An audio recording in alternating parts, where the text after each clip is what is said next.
Hello, and welcome to the Dialogue on Dialogue podcast. In 1956, Earl Nightingale recorded The Strangest Secret, launching a new era in self-improvement. Over his lifetime, he created thousands of radio and audio programs exploring success, purpose, and meaning. This project is my personal reflection on those ideas, what they meant then, and how they apply now, as I work to put them into practice and invite you to come along for the ride.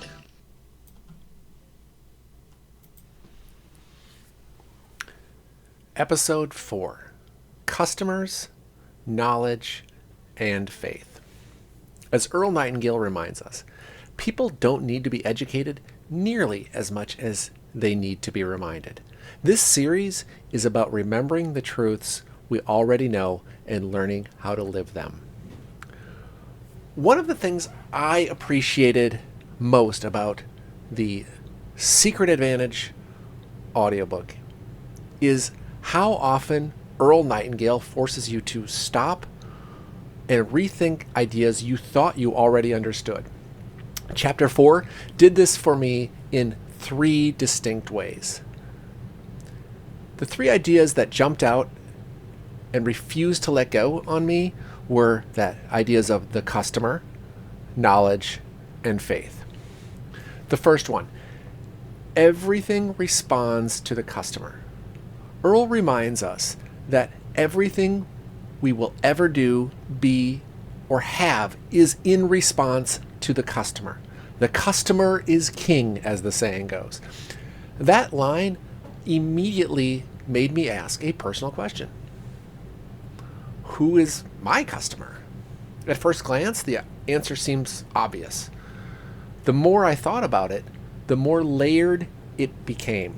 First, I work at a university. So I work with students. Everything I do at work ultimately exists for them. If students don't find value in what I offer, in events, programs, conversations, they simply won't participate. Engagement to everything I do is voluntary, and that makes value non-negotiable. Then there's the university itself. They quite literally pay my salary. If my work doesn't align with their expectations or contribute meaningfully to the institution, they can choose to move on without me. And finally, there are the people who support the center that I work for. My position exists because of their generosity. While they're not concerned with my day-to-day activities necessarily, they care deeply about outcomes. They want to see a return for their investment. An environment that supports open inquiry, free expression, and a genuine diversity of thought.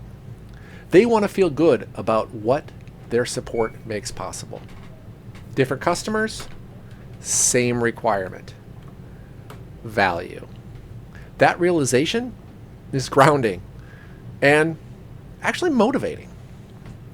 The second idea that came across was that knowledge creates opportunity.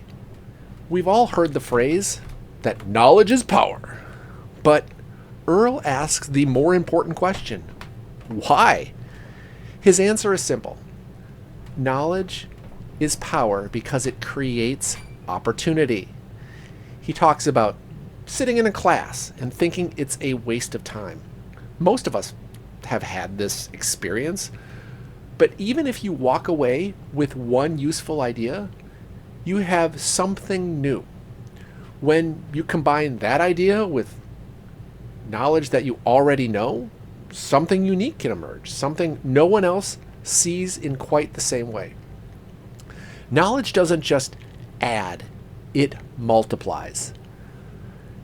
Every new idea increases the number of options available to us. It expands what we can imagine and therefore what we can pursue. The third idea that really struck out was the idea of faith, the invisible engine. The idea about faith came from Earl's claim that faith is the most powerful force in the universe. At least for human beings, that has to be true. Every action we take is an act of faith, both literally and figuratively. We sit in chairs, trusting they'll hold us. We walk through doorways, trusting the floor won't give way. We make plans, trusting that tomorrow will come. Most of this faith is unconscious, and that's kind of the point. We're able to function because we take these things for granted. But there's the deeper question that Earl raises. What happens when we choose faith consciously? If I deliberately place faith in a goal, a belief, a way of living, can that move me closer to being happy, healthy, wealthy, and wise? It not only seems possible, but necessary. So chapter 4 leaves me with 3 reminders. Serve the customer and deliver real value. Keep learning because knowledge creates opportunity. And move forward with faith because nothing meaningful happens without it. As the artist George Michael reminded us so many years ago, you gotta have faith. Thanks for listening. We'll see you in the next episode. Until next time, remember the answers are older than we are and just as relevant today.